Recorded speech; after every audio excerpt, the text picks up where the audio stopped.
Un mercredi, en Alsace. Éloignez-vous de la bordure du quai, s'il vous plaît. Comme les Canadiens, David Olson a ses ancêtres en France. Seulement lui, c'est un limier. Cet Américain de Washington a 3 jours pour résoudre une énigme familiale. Plus c'est rapide, plus il aime ça. Je suis impatient. J'espère que je réussirai. La généalogie, c'est un mélange de travail et de chance. J'aimerais trouver la maison de mes ancêtres, si j'ai de la chance. Quand il a commencé à gribouiller son arbre, David avait à peine 13 ans. Un drôle de puzzle avec des pièces éparpillées en Europe. Le jeu est devenu une enquête. Ici, il vient compléter le dossier Joseph Kling, son aïeul. David sait 2 choses. Joseph est parti aux États-Unis en 1872. Il est né dans le village de Husson. Pas besoin de faire la tournée des mairies. Au centre de Guebwiller, David trouvera des copies de tous les actes d'état civil et de tous les registres paroissiaux du département. Aucun manuscrit, rien que des microfilms. Ils sont stockés dans cette petite salle obscure, digne d'un film d'espionnage.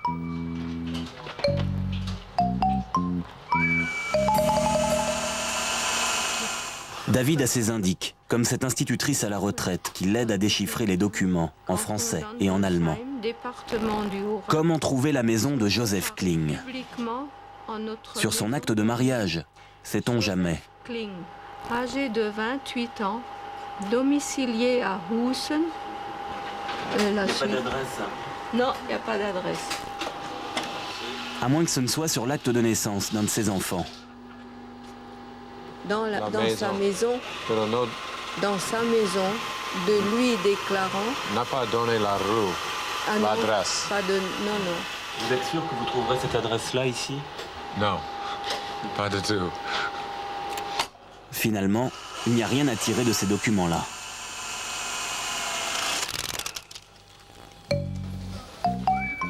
Autre piste, les passeports. Ceux qui voulaient émigrer aux États-Unis sont répertoriés dans ce registre. Joseph y a peut-être laissé sa trace. Et surtout, sa fichue adresse. Au détour d'une page, surprise. Il y a un Kling, mais pas celui qu'on croit. Je ne vois pas. Ah, Benoît. Ah voilà. Donc on en a un là, effectivement. C'est important. Oui. Important. Benoît est un frère de mes arrière-grand-père. Ah, ça c'est superbe. Il ne savait pas s'il a émigré ou n'a pas émigré. Et qu'est-ce que ça vous apporte de savoir ça? C'est une information de plus pour l'histoire de la famille. Personne ne savait que quelqu'un était parti 12 ans plus tôt, préparer le terrain pour le reste de la famille. Ils sont partis aussi, vous savez. André Ganter, le directeur du centre, voit défiler depuis 10 ans des généalogistes de tout poil. Les autres sont restés à Husson. Tout le monde n'est pas comme David, du genre émerveillé. Il avait à peu près. Nous avons aussi des personnes qui repartent totalement déçues par leur arbre généalogique. Ils espéraient trouver des choses prodigieuses, des choses communes. La plupart des personnes s'intéressent quand même à ces choses communes et deviennent de vrais généalogistes. Mais il y a des personnes qui viennent, que nous allons accueillir, qui vont faire des éphémères, qui n'assument pas que l'arrière-arrière-grand-père avait une profession qui ne correspond pas à l'image de marque qui se font de leur famille. David essaye une dernière piste, celle des archives départementales, où il retrouve un second informateur.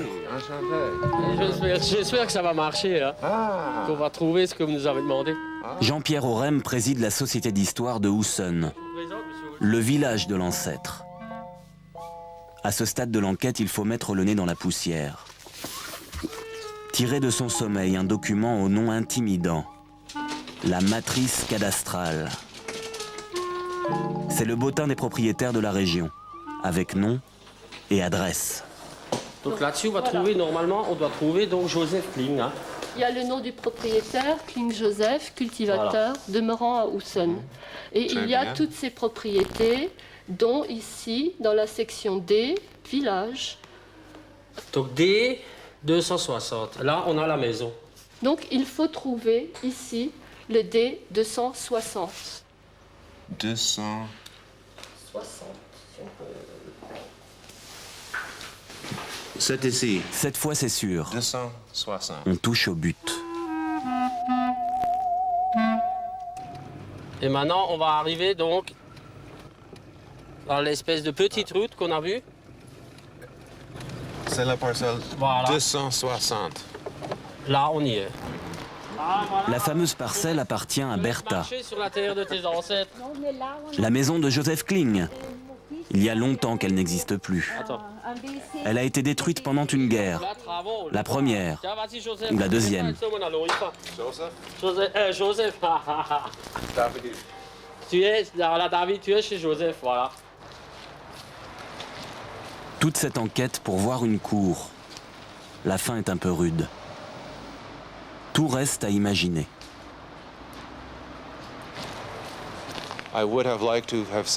J'aurais bien aimé voir la maison, le berceau de notre famille. Marcher dans les couloirs, dans les pièces où mes ancêtres ont vécu. Il y avait sûrement du bétail, de la vigne.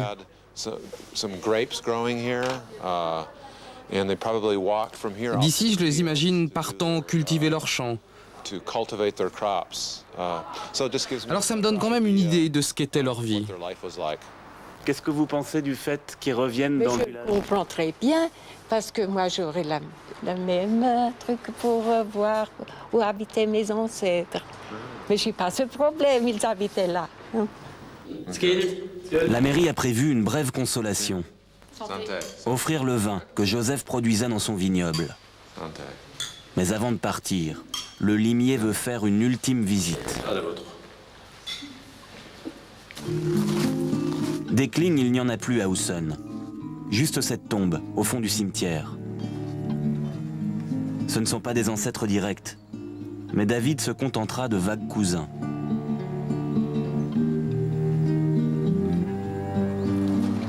So, maintenant, on peut leur dire au revoir. Au revoir, mes amis. Voilà, Ma famille. ma famille, ouais. Allez.